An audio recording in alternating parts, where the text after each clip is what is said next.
Welcome, welcome, welcome, welcome. Episode 2, number 2, Attack of the Clones, Empire Strikes Back. Utah, give me 2. Thank you so much. A lot of people have supported this program. Be kind, rewind. We are with episode 2, CORK 103. I was told with some of the critiques of the first program to, show more of the cork to see what the concept is and share more of the bottle so that people are interested. They can maybe purchase it or get something similar. Let me get close to you so you can see what it is that's done with these corks, okay? You can see the writing there, okay? See that writing right there, 2012, Mendes.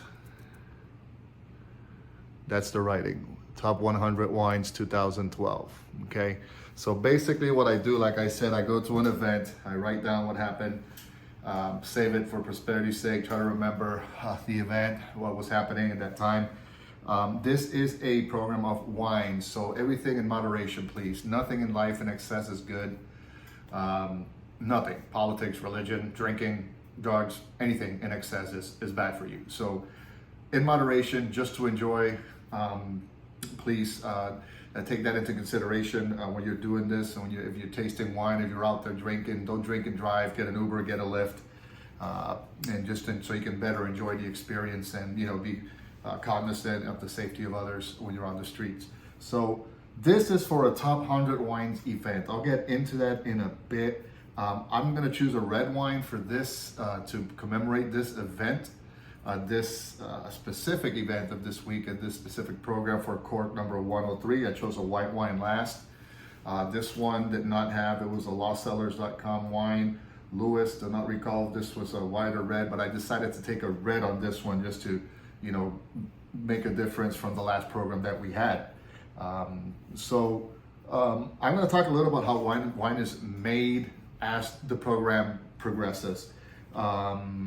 Okay, so it's going to be, I got over 100 corks here, so, we're going to touch different phases. Today, we're going to concentrate a little more on the tasting. This was a tasting event, but I do have to get into a little bit of very basic, again, about how wines are made, and specifically, the wine that I chose from this list, okay?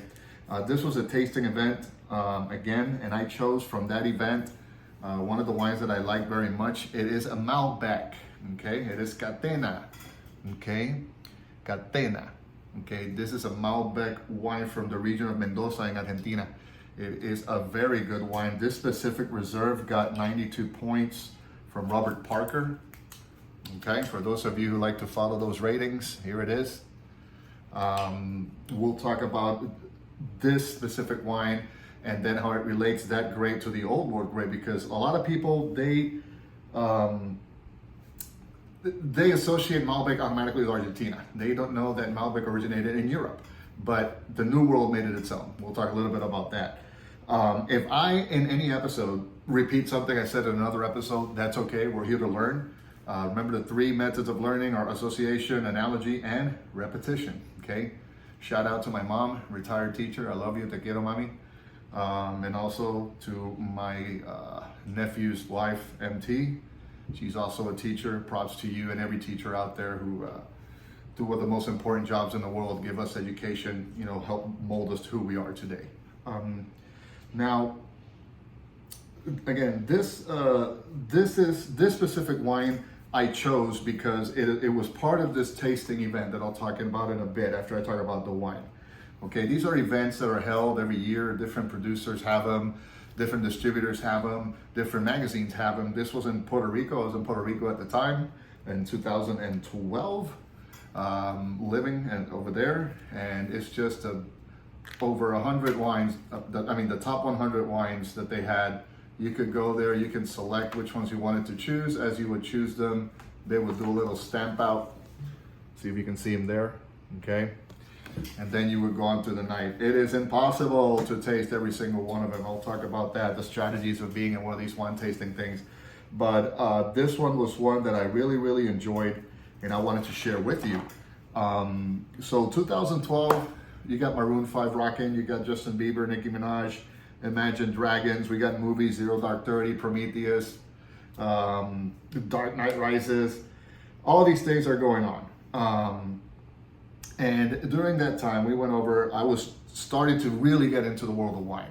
By 2012, I was already more than headfirst in.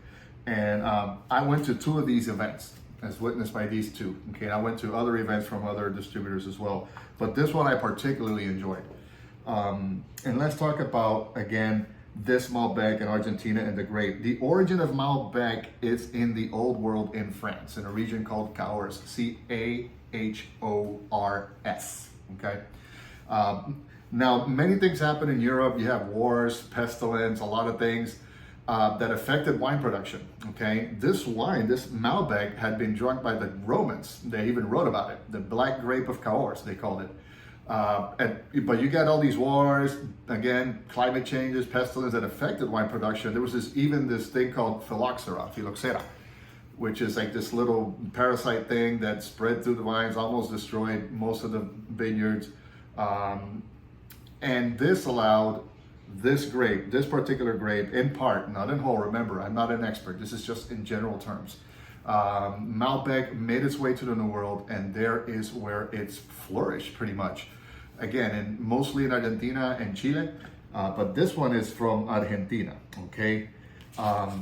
Now, the difference, the grape adopts its terroir and its climate, and the wine adopts that as, the characteristics that will differentiate wines from different regions, even though it's the same grape.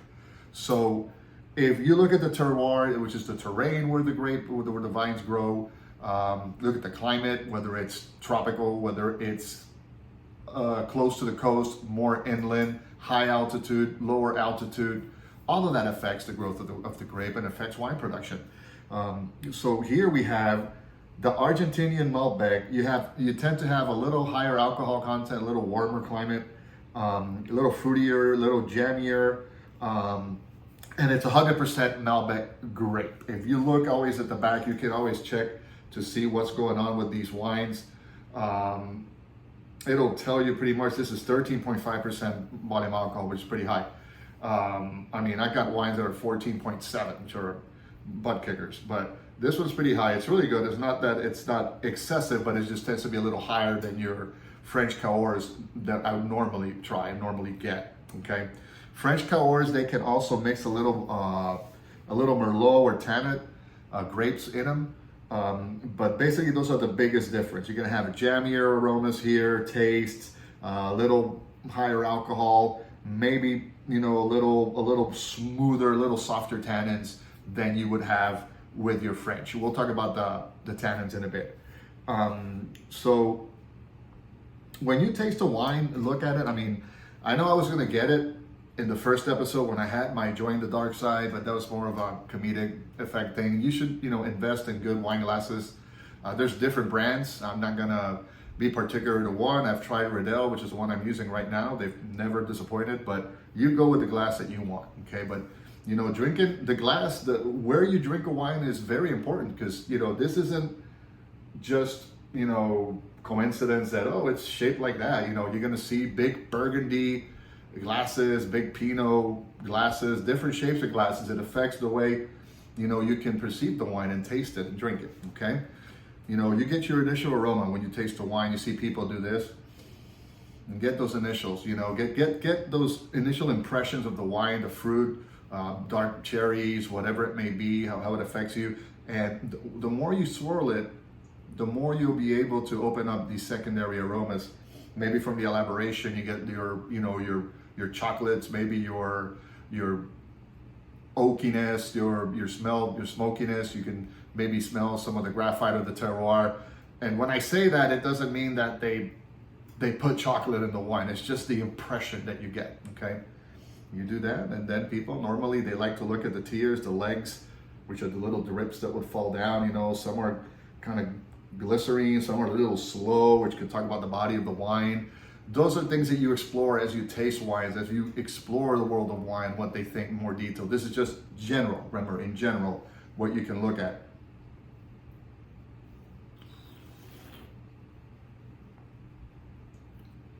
That slurping is not bad manners. You want to get the wine all over your palate. Okay, make sure it touches all sides of your tongue and your palate, that activate all your taste buds when you're doing this. And you also want to observe, through light if you can, see how dark it is, if it's more of a brick color versus deep purple. Different wines have different characteristics. If this is one way, another aspect of the wine that you can use to try to differentiate wines as you explore wines more in the world. So you look at them, you taste it, do your initial taste. How long did that flavor remain there? Did you get another different aroma after you tasted it? How did it affect you? In general, wines tend to be either dry or sweet. There's the two extreme poles of the spectrum right here, okay? Sweet speaks on its own. Surely, sweet, right, sweetness, right? Dry would be the opposite. And if you look at the elaboration of the grape, the elaboration of the wine, in general terms, the riper, the less the acidity in the grape. And the lower the ripeness, the higher the acidity, but the lower the sugar, which means lower the alcohol. If you want to get the physical experience of what it is more acidic in your mouth, if more acidic wine tends to make your more salivate more, in a sense, in the most basic terms.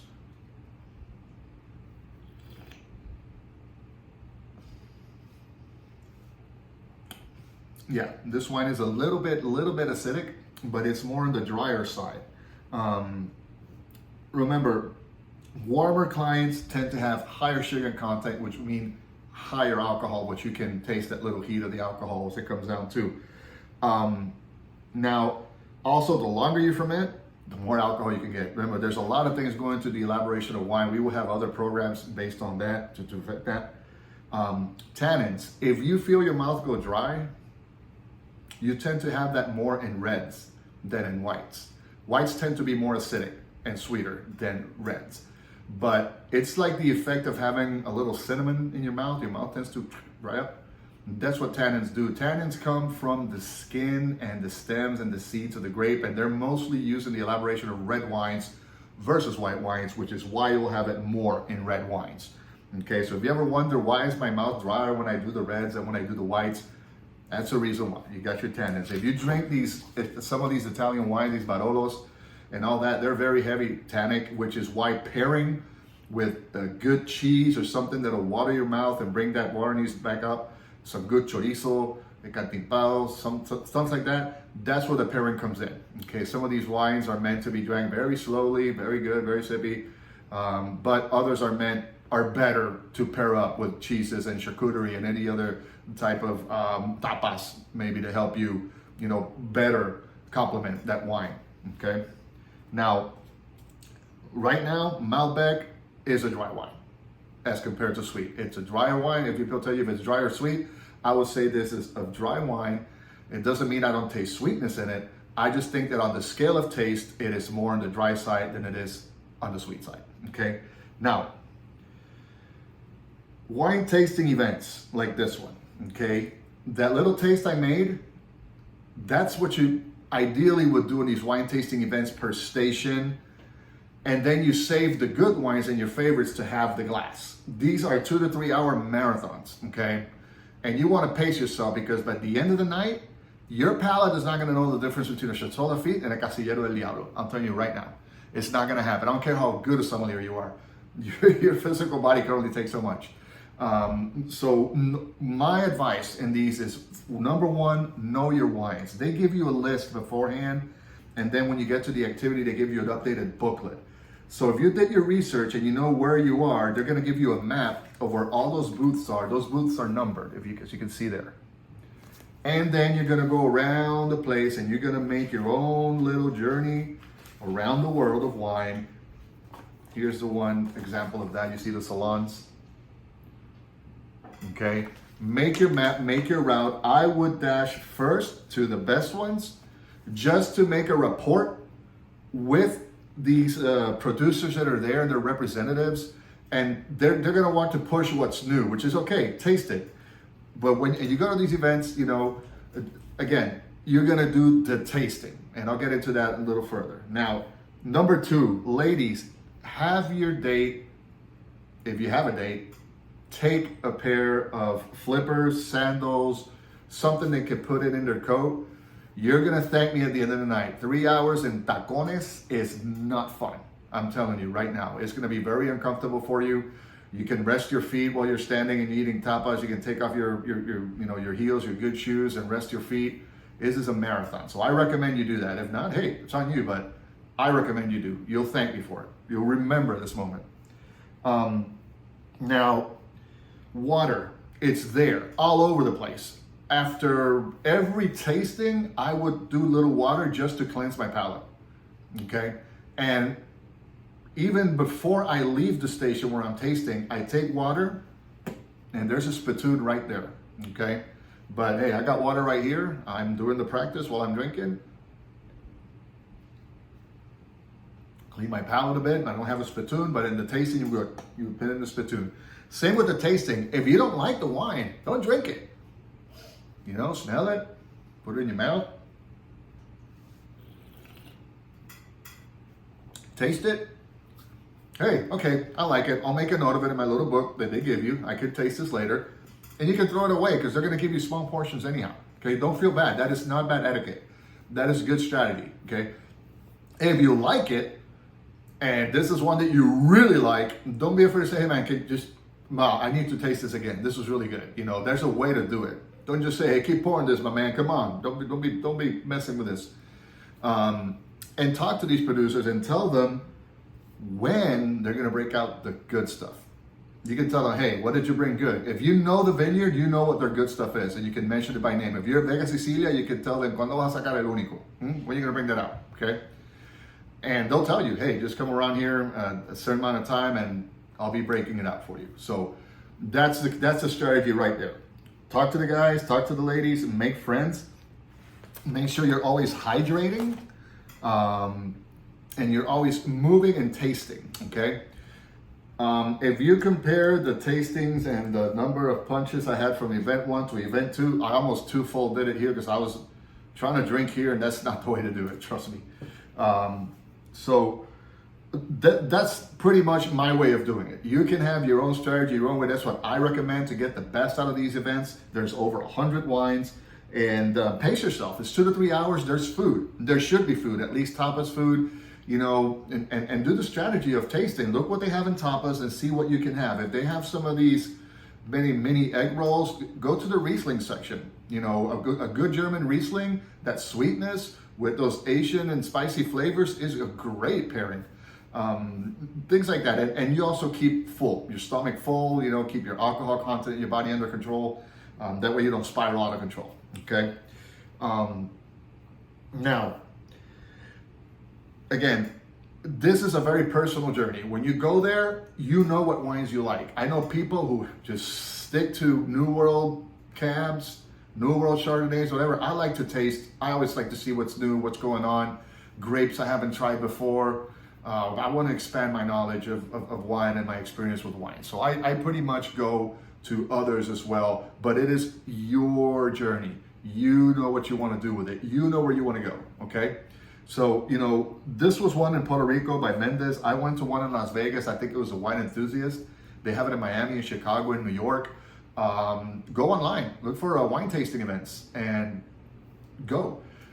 Sometimes there's many wine tasting events where these producers say, hey, I'm gonna bring Louis Jadot over. We're gonna be tasting Louis Jadot. I have some of the best Louis Jadot tastings at another activity. We're going to talk about that. I got those corks as well. But again, these tasting events are a great way to explore the world of wine, a great way for you to get into this world and explore it and taste it and enjoy it. Enjoy it with friends, enjoy it with people, enjoy it as a group. And again, always remember, be kind and rewind. I love you. I'll see you next time. Raising the glass. So, trying to stop it here. This is something I need to work on. I apologize, but let's see how we can do it.